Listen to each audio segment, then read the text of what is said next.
आप लोग को कुछ हो जाएगा तो प्रॉब्लम मुझे होती है, इसलिए ध्यान से। वो पेड़ है, वो सरिया नहीं है, ठीक है, और छत नहीं है, उसके टहनी कमजोर होती है।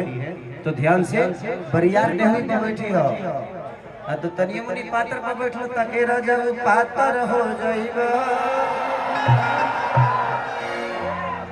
मुझे लाजा पातर पे बैठो कि पातर भाई लो लेके आई कि टूट जाए राजा जी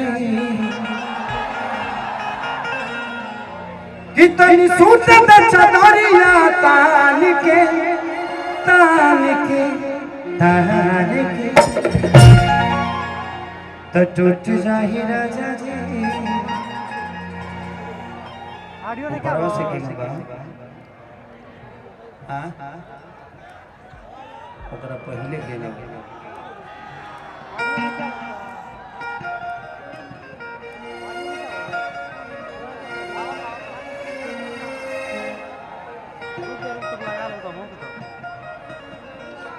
घना दे हनी पलम पर झुलुआ झुला दे। ये नहीं है, खत्म है, एकरा बुझात नहीं है। औरतिया कहती है, पहले मर्दा कहता कि चढ़ल जवानी जियान भइल बा कि का कही धन परेशान भइल बा। तो चढ़ल जवानिया जियान भइल बा का कही मन परेशान भइल बा।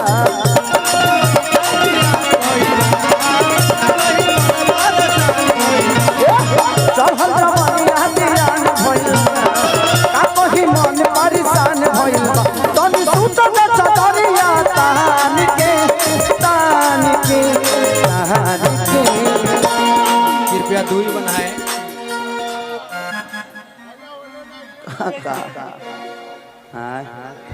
का नाम होता है? मुस्कान जानू। मुस्कान जान, मुस्कान जानू।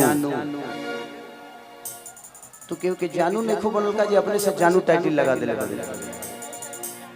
बहुत सारी मुस्कान है। हाँ तहार नजर हमरे पे ढेर बा। तो हमारे बारे में गंदा गंदा सोचत रू का हो। बहुत शरीफ आदमी है, हमरा के बिगाड़ो मत। हम निमन आदमी है, बिगाड़ो मत हमरा के।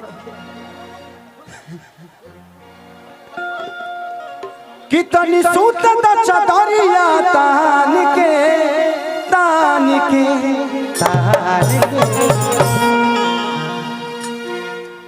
तो दूरे रहना तो हेलो न्यूज गलत बना दी ना बने बोलो ना।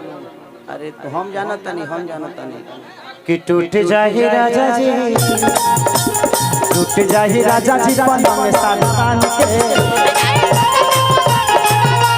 टूट जाए राजा जी पलंग में सागवान के। हो तनी सूत में चदरिया तान के तान के तान के।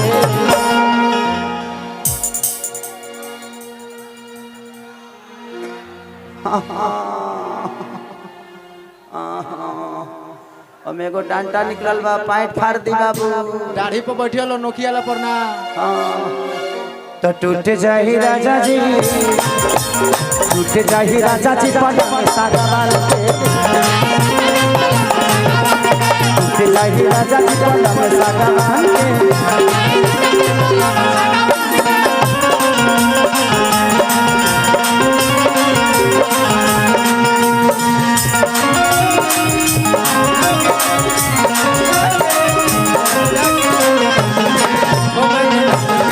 ओ मेरा बाबू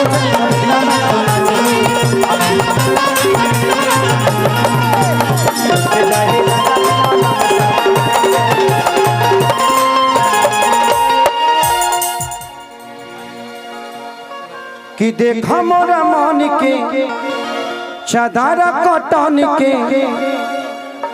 अरे चदारा बिछा दे हनी बलम जी मन पिघला दे हनी बलम पर झुला दे हनी।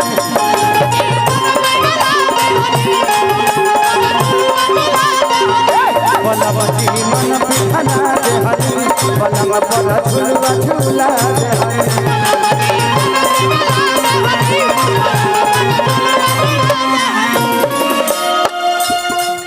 परियार बट दे दिया बखान के खान के खान के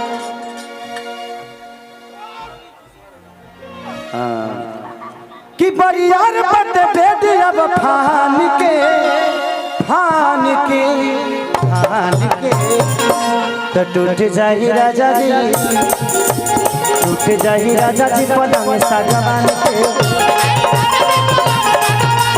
टूट जाही राजा जी पलंग सागवान टूट जाही राजा जी पलंग सागवान